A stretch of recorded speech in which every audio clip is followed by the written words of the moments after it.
അസ്സലാമു അലൈക്കും വറഹ്മത്തുള്ളാഹി വബറകാതുഹു. അന്ത്യപ്രവാചകൻ്റെ അസാധാരണത്തെക്കുറിച്ചായിരുന്നു. ഇന്ന് അസാധാരണ വിയർപ്പ് രക്തം.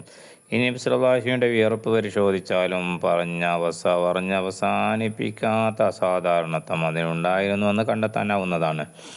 ഹദീസ് ശ്രദ്ധിക്കുക. അനസ് റളിയല്ലാഹു അൻഹു പറയുന്നു, നബി സല്ലല്ലാഹു അലൈഹി വസല്ലം ഒരവസരത്തിൽ ഞങ്ങളുടെ അടുത്ത് വന്ന് കൈലൂലത്ത് ഉറങ്ങി. നബി സല്ലല്ലാഹു അലൈഹി വസല്ലം വിയർക്കുന്നുണ്ടായിരുന്നു. അപ്പോൾ എൻ്റെ ഉമ്മ ഒരു കുപ്പിയുമായി വന്ന് നബിയുടെ വിയർപ്പ് ശേഖരിക്കാൻ തുടങ്ങി.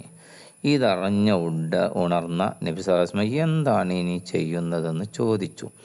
നബിയെ, ഇത് തങ്ങളുടെ വിയർപ്പാണ്. ഇത് ഞങ്ങളുടെ സുഗന്ധത്തിൽ ചേർക്കാനാണ്.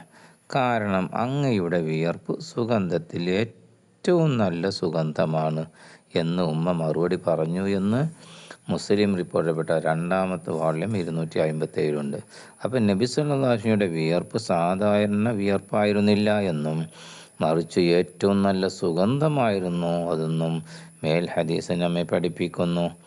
സ്വഹാബത്ത് അവരുടെ കയ്യിലുള്ള സുഗന്ധത്തിന് മാറ്റുകൂട്ടാൻ നബി സല്ലല്ലാഹു അലൈഹി വസല്ലമയുടെ വിയർപ്പായിരുന്നു ഉപയോഗിച്ചത്. നബി സല്ലല്ലാഹു അലൈഹി വസല്ലം അത് അംഗീകരിക്കുകയും ചെയ്യുന്നു. ഇതിൽ നിന്നും നബി സല്ലല്ലാഹു അലൈഹി വസല്ലമയുടെ വിയർപ്പ് അത്ഭുതവാഹമായ അസാധാരണത്വമുള്ളതാണെന്ന് മനസ്സിലാക്കാവുന്നതാണ്. മാത്രമല്ല, നബി സല്ലല്ലാഹു അലൈഹി വസല്ലമയുടെ പിന്നിൽ നടന്നു പോകുന്ന വ്യക്തിക്ക് വിയർപ്പിൻ്റെ സുഗന്ധം കൊണ്ട് മുന്നിൽ പോകുന്നത് നബി സല്ലല്ലാഹു അലൈഹി വസല്ലമയാണെന്ന് മനസ്സിലാക്കാൻ കഴിഞ്ഞിരുന്നുവെന്നും ഹദീസിൽ നമുക്ക് കാണാൻ സാധിക്കും. ജാബിർ റളിയല്ലാഹു അൻഹു തന്നെ പറയട്ടെ, നബി സല്ലല്ലാഹു അലൈഹി വസല്ലം പ്രവേശിച്ച വഴിയിൽ ആരെങ്കിലും പ്രവേശിച്ചാൽ നബി സല്ലല്ലാഹു അലൈഹി വസല്ലമയുടെ വിയർപ്പിൻ്റെ സുഗന്ധത്താൽ നബി സല്ലല്ലാഹു അലൈഹി വസല്ലം അവിടെ പ്രവേശിച്ചിട്ടുണ്ട് എന്ന് അറിയാൻ കഴിഞ്ഞിരുന്നു എന്ന് രേഖയിലുണ്ട്.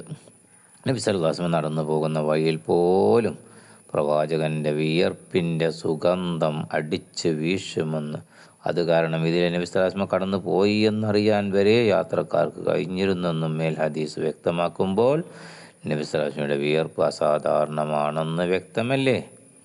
നബി സല്ലല്ലാഹു അലൈഹി വസല്ലമയുടെ രക്തത്തെക്കുറിച്ചുള്ള ഹദീസുകൾ പരിശോധിച്ചാലും സൂര്യപ്രകാശം പോലെ അസാധാരണത്വം പ്രകടമായി കാണാം. ആമിർ റളിയല്ലാഹു അൻഹു തന്നെ പറയട്ടെ, എൻ്റെ പിതാവ് അബ്ദുല്ലാഹി ബിൻ സുബൈർ റളിയല്ലാഹു അൻഹു പറഞ്ഞ്, നബി സല്ലല്ലാഹു അലൈഹി വസല്ലം കൊമ്പ് വെച്ച് കൊണ്ടിരിക്കുമ്പോൾ ഞാൻ നബിയുടെ അടുത്ത് ചെന്നു. അത് കഴിഞ്ഞ ഉടനെ നബി സല്ലല്ലാഹു അലൈഹി വസല്ലം എന്നെ വിളിച്ചുകൊണ്ട് പറഞ്ഞു, ഈ രക്തം നിങ്ങൾ ആരും കാണാത്ത സ്ഥലത്ത് കൊണ്ടുപോയി ഒഴിക്കുക. നബിയുടെ അടുത്തു നിന്ന് മറഞ്ഞപ്പോൾ ഞാൻ ആ രക്തം മുഴുവൻ കുടിച്ചു. എന്നിട്ട് നബി സല്ലല്ലാഹു അലൈഹി വസല്ലമയുടെ അടുത്തേക്ക് മടങ്ങി. നീ അത് എന്ത് ചെയ്തു എന്ന് നബി സല്ലല്ലാഹു അലൈഹി വസല്ലം അന്വേഷിച്ചു. ഞാനത് ഒരു സ്ഥലത്ത് ഒഴിച്ചിരിക്കുന്നു എന്ന് പറഞ്ഞു. അപ്പോൾ നീ അത് കുടിച്ചോ എന്ന് നബി സല്ലല്ലാഹു അലൈഹി വസല്ലം ചോദിച്ചു. അതെ എന്ന് ഞാൻ മറുപടി പറഞ്ഞു. അപ്പോൾ നബി സല്ലല്ലാഹു അലൈഹി വസല്ലം പറഞ്ഞു, ആരാണ് നിന്നോട് രക്തം കുടിക്കാൻ പറഞ്ഞത്? നിനക്ക് ജനങ്ങളിൽ നിന്നും ജനങ്ങൾക്ക് നിന്നിൽ നിന്നും പരീക്ഷണമുണ്ട് എന്ന്. മുസ്തദറക്ക് 3ാം വാള്യം 554.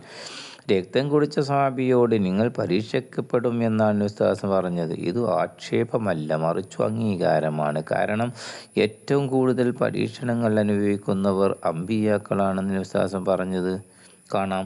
അപ്പോൾ നബി സല്ലല്ലാഹു അലൈഹി വസല്ലമയുടെ രക്തം ശരീരത്തിൽ പ്രവേശിച്ചത് കാരണം ഏറ്റവും കൂടുതൽ പരീക്ഷിക്കപ്പെടുന്ന ഉന്നത വ്യക്തിത്വത്തിലേക്ക് നിങ്ങൾ ഉയർത്തപ്പെട്ടു എന്നാണ് ഇതിൻ്റെ വിവക്ഷ. നബി സല്ലല്ലാഹു അലൈഹി വസല്ലമയുടെ രക്തത്തിന് അസാധാരണത്വം ഉണ്ടായിരുന്നു എന്ന് നബി സല്ലല്ലാഹു അലൈഹി വസല്ലം സ്വഹാബത്തും സമ്മതിച്ചതാണെന്നും ഈ ഹദീസ് നമ്മെ പഠിപ്പിക്കുന്നു. ആ നബിയുടെ പാത പിൻപറ്റി ജീവിതം നയിക്കാൻ അള്ളാഹു നമുക്കെല്ലാവർക്കും തൗഫീഖ് നൽകി അനുഗ്രഹിക്കട്ടെ. ആമീൻ. അസ്സലാമു അലൈക്കും വറഹ്മത്തുള്ളാഹി.